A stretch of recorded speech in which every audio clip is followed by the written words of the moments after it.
Assalamualaikum warahmatullahi wabarakatuh.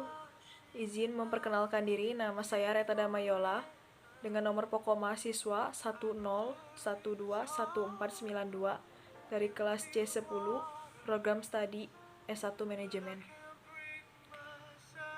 Untuk memenuhi penilaian tengah semester mata kuliah pendidikan agama, di sini saya akan memaparkan beberapa materi. Yang pertama itu tentang Marifatul Insan, yang kedua tentang Kholaqul Insan, tiga tentang Nafsul Insan, dan yang terakhir tentang Kodratul Insan.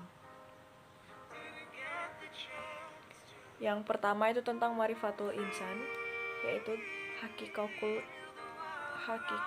Insan atau hakikat manusia. Hakikat manusia menurut Kamus Besar Bahasa Indonesia memiliki dua arti, yaitu intisari atau dasar, dan yang kedua kenyataan yang sebenarnya atau sesungguhnya. Makhluk menurut Kamus Besar Bahasa Indonesia adalah sesuatu yang dijadikan atau yang diciptakan oleh Tuhan. Contohnya seperti manusia, hewan, dan tumbuhan. Berikut beberapa hakikat manusia. Yang pertama itu alal fitrah atau berada di atas fitrah. Menurut Kamus Besar Bahasa Indonesia, fitrah adalah sifat asal, kesucian, bakat, dan pembawaan manusia yang merupakan ciptaan Allah. Sebagaimana disebutkan dalam Quran Surat Ar-Rum ayat 30 yang artinya, maka hadapkanlah wajahmu dengan lurus kepada agama Islam sesuai fitrah Allah, disebabkan Dia telah menciptakan manusia menurut fitrah itu. Tidak ada perubahan pada ciptaan Allah, agama yang lurus, tetapi kebanyakan manusia tidak menyadarinya. Kemudian yang kedua adalah lemah. Manusia diciptakan oleh Allah Subhanahu wa Ta'ala dalam keadaan daif atau lemah.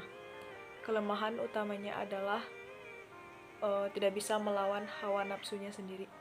Seperti di dalam Quran surat An-Nisa ayat 28 yang artinya, Allah hendak memberikan keringanan kepadamu karena manusia diciptakan bersifat lemah. Yang ketiga adalah bodoh. Sebagaimana pada surat Al-Ahzab ayat 72 yang artinya, sesungguhnya kami telah menawarkan amanat kepada langit, bumi, dan gunung-gunung, tetapi semuanya enggan memikul amanat itu, dan mereka khawatir tidak akan melaksanakannya. Lalu dipikulah amanat itu oleh manusia. Sungguh manusia itu sungguh zalim dan sangat bodoh. Yang keempat adalah fakir. Allah Subhanahu wa Ta'ala berfirman yang artinya, wahai manusia, kamulah yang memerlukan Allah, dan Allah Dialah yang maha kaya, tidak memerlukan sesuatu, maha terpuji. Hakikat manusia yang kedua adalah dimuliakan. Yang pertama dengan ditiupkannya ruh. Sebagaimana firman Allah pada Quran surat As-Sajdah ayat ke-9 yang artinya, kemudian Dia menyempurnakan dan meniupkan ruh ciptaannya kepada tubuhnya, dan Dia menjadikannya pendengaran, penglihatan, dan bagimu, tetapi sedikit sekali kamu bersyukur. Yang kedua, itu memiliki keistimewaan. Sebagaimana firman Allah surat Al-Isra ayat 70 yang artinya, dan sungguh kami telah memuliakan anak cucu Adam, dan kami angkut mereka di darat dan di laut, dan kami beri mereka rezeki dari yang baik-baik, dan kami lebihkan mereka di atas banyak makhluk yang kami ciptakan, dan dengan kelebihan yang sempurna. Yang ketiga itu ditundukkannya alam kepadanya. Allah Subhanahu wa Ta'ala berfirman pada surat Al-Ladsiyah ayat 12 yang artinya, Allah lah yang menundukkan laut untukmu agar kapal-kapal dapat berlayar di atasnya dengan perintahnya, dan agar kamu dapat mencari sebagian karunia-Nya, dan agar kamu bersyukur. Yang ketiga itu dibebani. Manusia adalah makhluk yang mukallafun atau dibebani tanggung jawab. Manusia dibebani amanah dan khalifah oleh Allah Subhanahu wa taala. Mana yang pertama itu ibadah, yaitu dengan melaksanakan perintahnya baik perbuatan ataupun perkataan. Hal ini terdapat pada firman Allah surat Al-Zariyat ayat 56. Yang kedua itu khalifah. Di antara tugas khalifatullah fil ardi yaitu menegakkan hak dan keadilan di muka bumi. Allah Subhanahu wa taala berfirman dalam Quran surat Al-Baqarah ayat 30. Dan yang keempat itu bebas memilih. Manusia adalah makhluk yang mukasyarun, diberi pilihan oleh Allah Subhanahu wa taala. Sebagaimana firman Allah surat Al-Takatun ayat 2. Allah telah menunjukkan dua jalan bagi manusia, yaitu terdapat dalam surat Al-Baqarah ayat 10. Yang terakhir yaitu balasan atau pertanggungjawaban. Kemudian materi yang selanjutnya adalah tentang tokatul insan atau potensi manusia. Potensi manusia menurut Kamus Besar Bahasa Indonesia adalah kemampuan yang mempunyai keyakinan untuk dikembangkan, dikuatkan, kesanggupan, daya, dan manusia. Menurut Kamus Besar Bahasa Indonesia adalah bahwa potensi manusia itu adalah makhluk yang berakal budi, mampu menguasai makhluk lain. Dapat disimpulkan bahwa potensi manusia adalah suatu hal yang memungkinkan seseorang yang dapat mengembangkan kekuatan, kesanggupan, dan daya. Sedangkan menurut Niels Morse, potensi adalah kekuatan terpendam yang belum dimanfaatkan, bekal tersembunyi atau keberhasilan yang belum diraih. Hal tersebut dengan demikian terdapat dalam Quran surat At-Tin ayat 4 dan juga Quran surat Al-Mulk ayat 23. Berikut adalah potensi yang dimiliki manusia.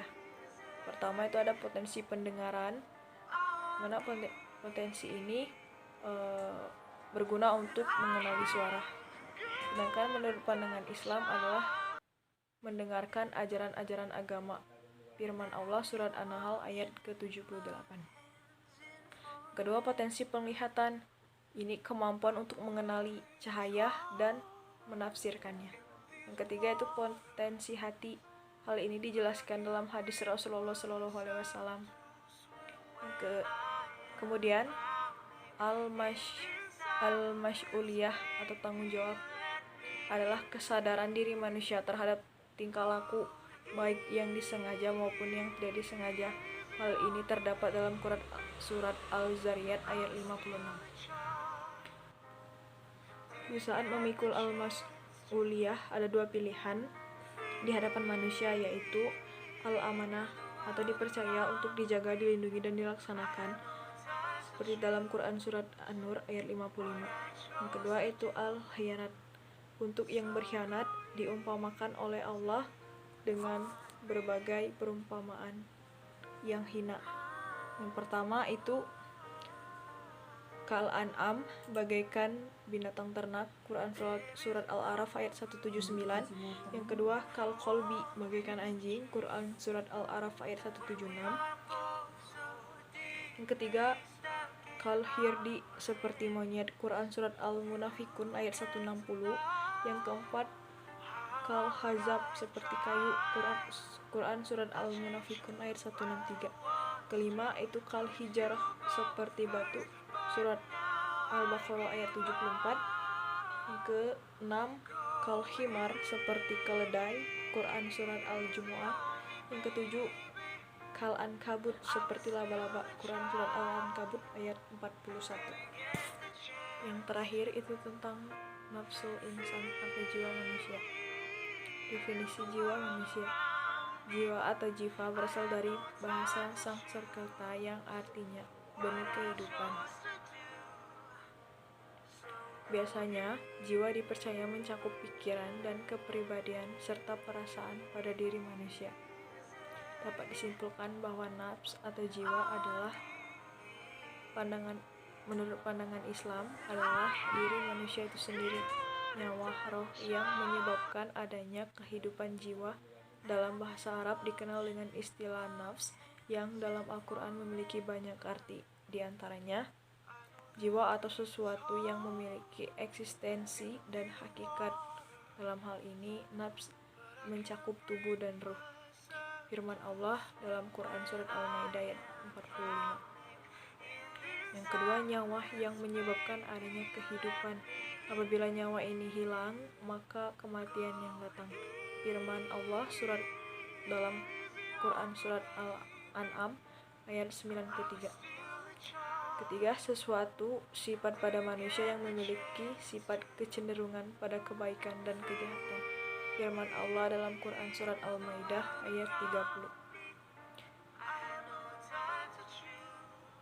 Yang keempat, sifat pada diri manusia yang berupa perasaan dan indera yang ditinggalkan ketika ia tertidur. Firman Allah Quran Surat Az-Zumar ayat 42.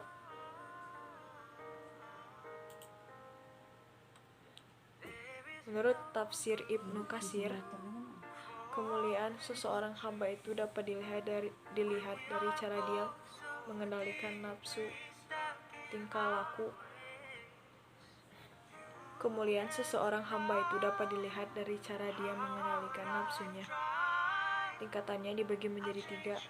Yang pertama, nafsul mutmainah adalah jiwa yang telah mendapat ketenangan, telah sanggup menerima cahaya kebenaran Sang Ilahi, dan telah mampu menolak nikmat duniawi. Nafsu ini mendorong seseorang agar terus beramal soleh. Allah berfirman dalam Quran Surat Al-Fajr ayat 28. Jiwa yang ruhnya, kolbu, azam, dan akalnya mampu mengendalikan al-hawa, maka kecenderungan, khayalan, dan keinginannya itu pijakan arayu. Seringkali pijakannya adalah zon atau sangkaan. Hal ini yang membuat manusia itu menjadi ragu. Seperti firman Allah dalam Quran An-Nisa ayat 143, yang artinya mereka dalam keadaan ragu-ragu antara demikian, iman atau kafir. Tidak masuk pada golongan ini orang-orang yang beriman, dan tidak pula kepada golongan orang-orang yang kafir. Maka kamu sekali-sekali tidak mendapat jalan untuk memberi petunjuk baginya. Ketiga, jiwa yang kolbu, azam, dan akalnya dikendalikan oleh hawa. Mereka jiwa yang seperti ini cenderungnya adalah asysyahwa semata. Seperti dalam Quran Surat Al-Furqan ayat 43, yang artinya, terangkanlah kepadaku tentang orang yang menjadikan hawa nafsunya sebagai Tuhannya, maka apakah kamu dapat menjadi pemelihara atasnya? Kondisi jiwa manusia yang memiliki kecenderungan pada syahwat ini disebut an-nafsul amaratu bisu'i, jiwa yang memerintah pada kejelekan. Hal ini diceritakan atau diungkapkan penyesalan istri Al-Aziz yang telah memfitnah Nabi Yusuf alaihissalam. Jiwa yang dikendalikan al-hawa dan berorientasi syahwat akan mengalami kerugian yang besar, karena ia akan dibiarkan sesat oleh Allah Subhanahu wa Ta'ala. Firman Allah dalam Quran Surat Al-Jathiyah ayat 23. Oke, mungkin itu saja beberapa pemaparan materi dari saya. Lebih dan kurangnya saya mohon maaf kepada Allah, saya mohon ampun. Saya akhiri, wabillahi taufiq wal hidayah. Wassalamualaikum warahmatullahi wabarakatuh.